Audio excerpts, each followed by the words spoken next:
जब भी उस औरत का शौहर उससे सोहबत करना चाहे तो ऐसी औरत सोहबत से पहले ये अमल कर लिया करे, इंशाअल्लाह वो परहेजगार हो जाएगा। इसी बिस्मिल्लाहिर्रहमानिर्रहीम। पेशावर औरतों से सेक्स करना कैसा? अक्सर नौजवान जब अपनी जवानी पर काबू नहीं रख पाते और अगर उनकी जल्द से जल्द शादी न हो तो वो अपने जोश को मिटाने के लिए बाजारी औरतों का सहारा लेते हैं। कुछ तो शादी के बाद भी अपनी बीवी के होते हुए भी पेशावर औरतों के पास जाना नहीं छोड़ते। ये बाजारी औरतें वो हैं जिन्होंने शर्म व हया के नकाब को उठाया और बेगैरती व बेशर्मी के लिबास को पहना है। यकीनन ये इंसानी सोसाइटी के लिए वो खतरनाक कीड़े हैं जो प्लेग और हैज के कीड़ों से भी ज्यादा खतरनाक हैं। अगर आप एक प्लेट में तरह तरह के खाने खट्टे मीठे कड़वे तेज तीखे सब मिलाकर रख दें तो वो कुछ दिनों के बाद सड़ेंगे, बदबू पैदा होगी, कीड़े पड़ जाएंगे। बस ये बाजारी औरतें भी उसी प्लेट की तरह हैं। ये वही खूबसूरत दस्तरस से ढकी प्लेटें हैं जिसमें अलग अलग मिजाज वाले इंसानों के हाथ पड़ चुके हैं और मुख्तलिफ किस्म के हथियारों ने एक ही जगह मिलकर उसे इस कदर सड़ा दिया है और ऐसे बारीक बारीक कीड़ों को पैदा कर दिया है जो देखने में भी नहीं आते। जैसे ही तुम जरा उसके पास गए वैसे ही वो तुम्हें डंक मार देंगी। देखो उनके पाउडर लिपस्टिक पर न बहलना, बालों की बनावट और कपड़ों की सजावट पर न रिझना। ये ऐसा नाग है जिसका कांटा सांस भी नहीं लेता। कुछ वक्त की जरा सी लज्जत के लिए अपनी दौलत, आराम व राहत और सेहत व तंदुरुस्ती को न खो बैठना। और अब क्या बताऊं, आजकल तो गली मोहल्ले में एक ऐसी औरत रहती ही है जो अपने घर पर ही वो काम करती है जो पहले कोठों पर होता था। आप कहीं पर भी देख लें, शहर हो या गांव हो, सब जगह यही चल रहा है और बेचारे नौजवान बर्बाद हो रहे हैं।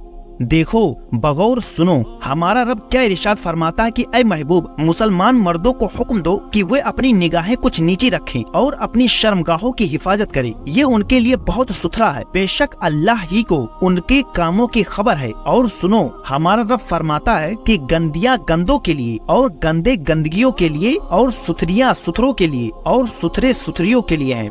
इस आयत की तफसीर में उलमाए किराम ने इरशाद फरमाया है कि बदकार और गंदी औरतें गंदे और बदकार मर्दों के ही लायक हैं। इसी तरह बदकार मर्द उसी काबिल हैं कि उनका ताल्लुक उन जैसी ही गंदी और बदकार औरतों से हो, जबकि पाक सुथरे नेक मर्द सुथरी और नेक औरतों के लायक हैं और नेक औरत का रिश्ता नेक मर्द से ही किया जा सकता है।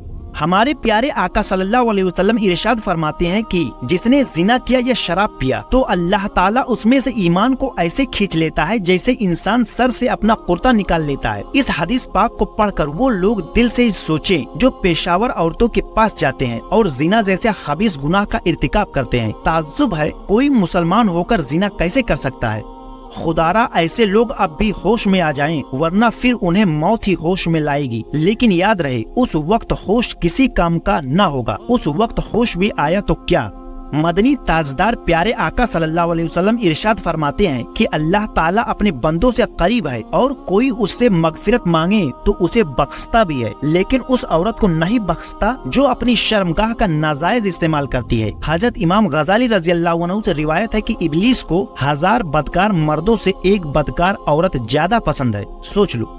हम इससे पहले भी ये बयान कर चुके हैं कि पेशावर औरतों से भी मुबाशरत जिना ही कहलाएगी। हालांकि पेशावर औरतें इस काम के बदले रुपए लेती हैं और उस काम पर वह राजी भी होती हैं, लेकिन दोनों की रजाबंदी भी इस गुनाह कबीरा को जिना से मुस्तस्ना न कर सकती हैं।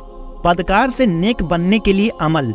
अगर किसी औरत का मर्द बदचलन हो और दूसरी औरत के साथ हरामकारी करता हो या हरामकारी करने पर वाजिद हो तो ऐसी औरत रात को अपने बदकार शौहर से सोहबत से पहले बावजू 11 बार अल वली पढ़े। अव्वल व आखिर में एक मर्तबा दरूद शरीफ पढ़े, फिर शौहर से मुबाशरत करे। जब भी उस औरत का शौहर उससे सोहबत करना चाहे तो ऐसी औरत सोहबत से पहले ये अमल कर लिया करे, इंशाअल्लाह वो परहेजगार हो जाएगा। इसी तरह अगर किसी शख्स की औरत बदचलन हो या बदकार हो या बदकारी करती हो तो वो भी इसी तरह ये अमल दोहराए, इंशाअल्लाह औरत नेक व परहेजगार बन जाएगी। ये सब बातें मैंने करीने जिंदगी किताब से ली है, तो उम्मीद करता हूँ कि आप लोगों को ये जानकारी पसंद आई होगी। तो वीडियो को लाइक शेयर और चैनल को सब्सक्राइब कर लें और एक प्यारा सा कमेंट जरूर करें। शुक्रिया।